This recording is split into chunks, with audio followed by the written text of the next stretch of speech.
उम्मीद करते हैं कि आप लोग ठीक हो गए, ठीक है। और आज इसी के साथ लेके आए हैं हम आज क्लास 5 का हिंदी चैप्टर 2, जिसका नाम है सच्चा हीरा। हिंदी तो जैसा कि आप जानते हैं हिंदी हमारी मातृभाषा है, ठीक है। और जितना इंटरेस्ट से हम लोग हिंदी पढ़ते हैं और सब्जेक्ट पढ़ते भी नहीं हैं, ठीक है। तो और लॉकडाउन का सेशन चल रहा है तो घर में बैठ करके ही पढ़ने में भलाई है, क्योंकि पढ़ाई से आगे पढ़ाई के अलावा और भी कुछ नहीं है लाइफ में, ठीक है। सो सुरक्षित रहें, घर में रहें और पढ़ते रहें, और हमेशा जो भी होमवर्क मिलता है कोई भी सब्जेक्ट में वो बनाते रहें, ठीक है। इसी के साथ आज हम लेके आए हैं क्लास 5 का हिंदी चैप्टर 2। क्या लेके आए हैं? चैप्टर 2 सच्चा हीरा। ये एक इंटरेस्टिंग कहानी है, बड़े ध्यान से सुनिएगा, बहुत मजा आने वाला है, ठीक है। हम और आप हैं तो मज़ा तो आएगा ही, ठीक है। बहुत मज़ा आने वाला है, ध्यान दीजिएगा। सूर्यास्त का समय था, बोल रहा है कि मतलब सूर्य ढलने वाला था, मीन शाम का समय था, ठीक है। गांव में कुएं पर 4 स्त्रियां पानी भरने आई। गांव के कुएं पर 4 स्त्रियां पानी भरने आई, ठीक है। पानी भरने आई, 4 स्त्रियां पानी भरने आई थी, शाम का समय था, और गांव की 4 स्त्रियां पानी भरने आई थी। मतलब कहाँ? कुएं पे, ठीक है। वे अपने अपने घड़ों में पानी भर रही थी। वो अपने अपने घड़ों में क्या कर रही थी? पानी भर रही थी, और आपस में बातें भी कर रही थी। वो कौन आई थी? 4 स्त्रियां आई थी और आपस में बात कर रही थी, ठीक है। उनमें एक स्त्री कमला कहने लगी। एक स्त्री का क्या नाम था? कमला। वो कहने लगी, भगवान सबको मेरे बेटे जैसा बेटा दे, मेरा बेटा लाखों में एक है। कमला क्या कहने लगी? भगवान सबको मेरे जैसा बेटा दे, मेरा बेटा लाखों में एक है, ठीक है। वो क्या कौन बोली? कमला। तो बिमला ने पूछा, बहन तुम्हारा बेटा करता क्या है? बिमला पूछी कमला से, तुम्हारा बेटा करता क्या है? तो कमला ने बताया, मेरा बेटा गायक है, वह बहुत अच्छा गाता है। कमला क्या बताया? कि मेरा बेटा गायक है, वो बहुत अच्छा गाता है, ठीक है। उसके गीत सुनकर कोयल भी, बुलबुल भी चुप हो जाती है। लोग बड़े चाव से उसका गीत सुनते हैं। बोला कि वो इतना अच्छा गाता है कि कोयल भी उसका गीत सुनकर चुप हो जाता है, और लोग उसका गीत जो है, गाना जो है, बड़े चाव से सुनते हैं, ठीक है, बड़े मजे लेके सुनते हैं, ठीक है। उसकी बात सुनकर बिमला का मन हुआ कि वह भी अपने बेटे की प्रशंसा करे। कमला अपने बेटे की प्रशंसा किया कि वो लाखों में एक है, ठीक है, गायक है। तो बिमला का भी मन किया कि वो अपना बेटा का प्रशंसा करे, ठीक है, मतलब बेटा का भी बड़ाई करे, बोल सकते हैं, ठीक है। उसने कमला से कहा, मेरे बेटे की बराबरी कोई नहीं कर सकता। कौन बोला? बिमला बोला, मेरे बेटे की बराबरी कोई नहीं कर सकता। वह बहुत ही शक्तिशाली बहादुर है। वह कैसा है? बहुत शक्तिशाली और बहादुर है, ठीक है, बिमला बोली, ठीक है, अपने बेटे के बारे में। सरला ने उससे पूछा, बहन तुम्हारा बेटा क्या करता है? सरला पूछी किससे? बिमला से, कि तुम्हारा बेटा क्या करता है? तो बिमला बोल पड़ी, पहलवान है, पहलवान। वह बड़े बड़े बहादुरों को भी पछाड़ देता है। वह तो इस युग का भीम है, भीम। बोला, बिमला बोली कि मेरा बेटा पहलवान है, वो बड़े बड़े बहादुरों को भी पछाड़ देता है, वो इस युग का भीम है, भीम। अपना बेटा का बड़ाई करते हुए कहा। यह सब सुनकर सरला भला कैसे चुप रहती? जब बिमला और कमला अपने अपने बेटे का बड़ाई किया तो फिर सरला क्यों चुप रहती? ठीक है, लेडीज लोग का आपस में बात होता है कि अगर वो अपने बेटे का बड़ाई तो वो भी अपने बेटे की बड़ाई करेगी, वो भी करेगी। तो 4 औरतें थी, ठीक है। वह बोल उठी, मेरा बेटा तो विद्वान है, वह साक्षात सरस्वती का अवतार है। कौन? सरला बोली कि मेरा बेटा विद्वान है, वो साक्षात सरस्वती का अवतार है, ठीक है। वह जो कुछ पढ़ता है एकदम याद कर लेता है। वो बोली कि मेरा बेटा जो कुछ भी पढ़ता है वो एकदम याद हो जाता है, ठीक है, याद कर लेता है। ऐसा लगता है मानो उसके मस्तिष्क में सरस्वती का निवास है। ऐसा मानो कि किसके? सरला के बेटे के मस्तिष्क में सरस्वती का निवास है।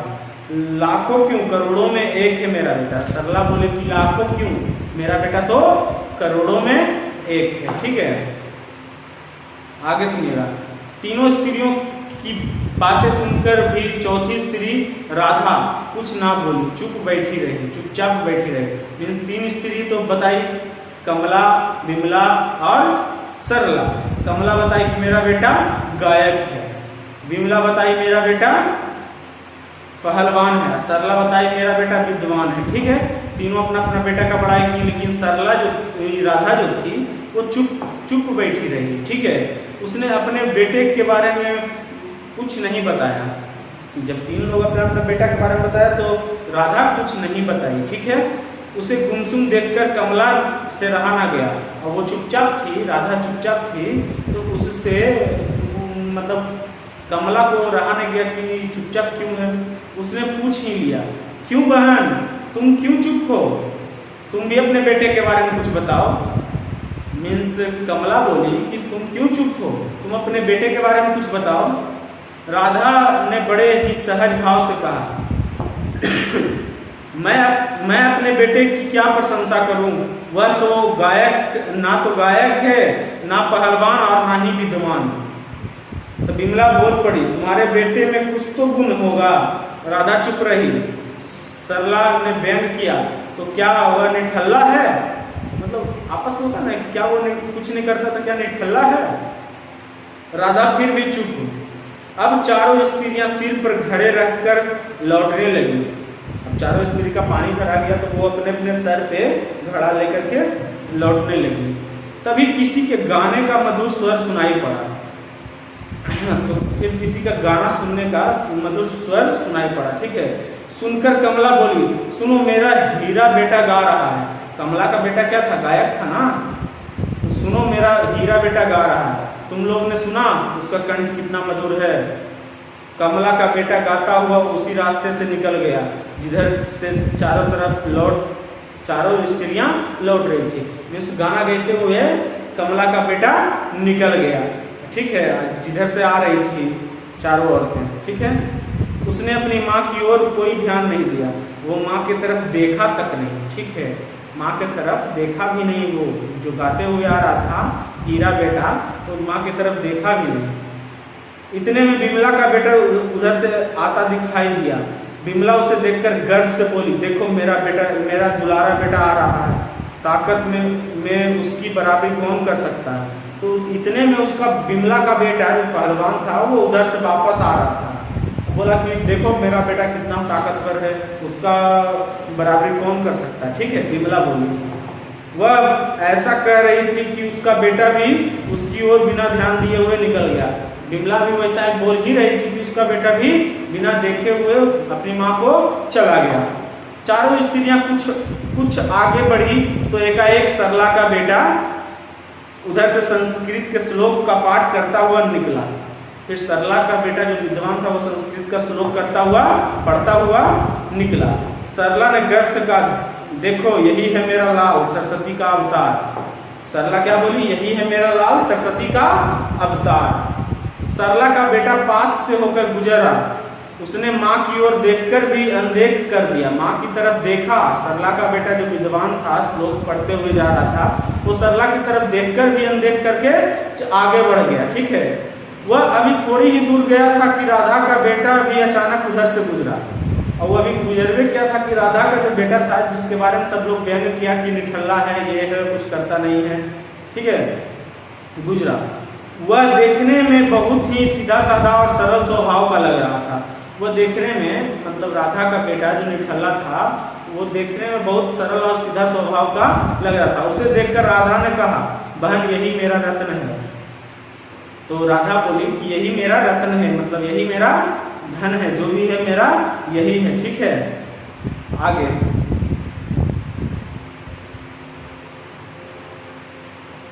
राधा उसके बारे में बता ही रही थी कि उसका बेटा पास आ पहुंचा और अपनी माँ को देखकर वह रुक गया और बोला, माँ लाओ, मैं आपका घड़ा पहुंचा दूं।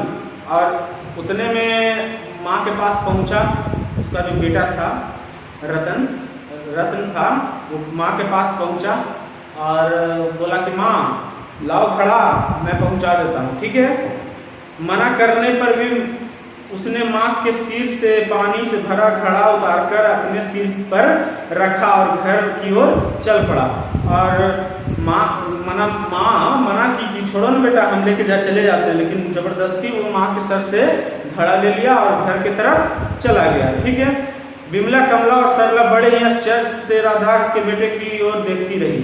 अब विमला, कमला और क्या राधा, ठीक है, विमला, कमला और राधा बड़े आश्चर्य से राधा के बेटे की ओर देखने लगी, क्योंकि कमला का बेटा तो भाई गायक था, विमला का बेटा पहलवान था, सरला का बेटा जो विद्वान था, ठीक है।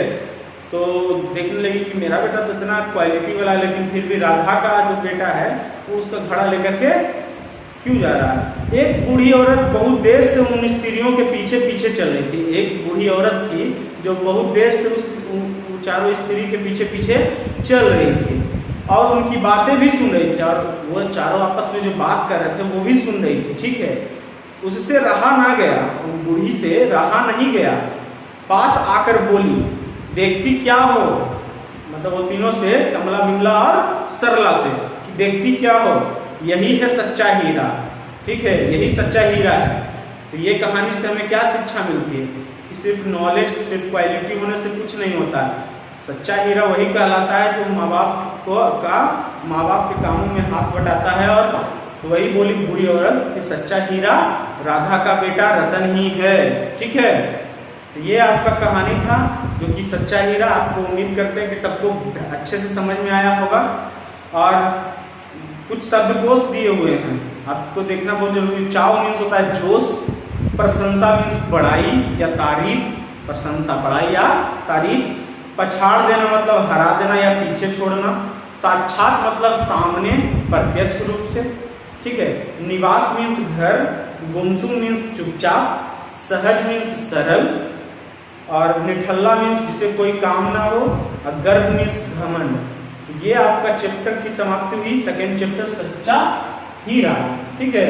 और ये कुछ अभ्यास हैं जो कि आपको करने होंगे, क्योंकि उम्मीद करते हैं कि सारे बच्चे को समझ में आ गया होगा। ये कुछ अभ्यास हैं जो कि आपको बनाने होंगे। अभ्यास है, मौखिक है। चारों स्त्रियां कुएं पर कब आई थी? शाम के समय। चारों स्त्रियों के नाम क्या है? कमला, विमला, सरला और राधा। फिर ये बहुविकल्पी कुछ क्वेश्चंस हैं, ठीक है, ये आपको टिक करने होंगे।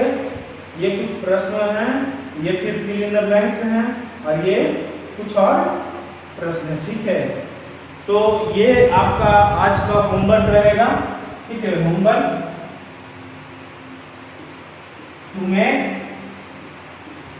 चैप्टर 2, मतलब अभ्यास 2 बनाना है। अभ्यास 2 बनाना है, ठीक है। होमवर्क सबको मिल गया होगा। और इसी के साथ हम बोलना चाहते हैं कि घर में रहें, सुरक्षित रहेंगे, और पढ़ाई निरंतर जारी रहनी चाहिए, ठीक है। और इसी प्रयास में हम पैराडाइज वैली स्कूल के पूरे फैमिली मेंबर लगे हुए हैं, ताकि आप लोगों को पढ़ाई का कोई भी अपडेट मिस ना हो, और आपके होमवर्क एकदम समय पे मिलेंगे। होमवर्क कीजिए, और जो भी प्रॉब्लम हो कमेंट बॉक्स में कमेंट कीजिए या व्हाट्सएप कीजिए। आपका स्कूल का नंबर होगा आपके पास, डायरेक्टर सर का नंबर होगा। जो बच्चे बुक नहीं खरीदते जल्द से जल्द बुक खरीद लीजिए, ताकि आपको पढ़ाई में कोई दिक्कत ना हो।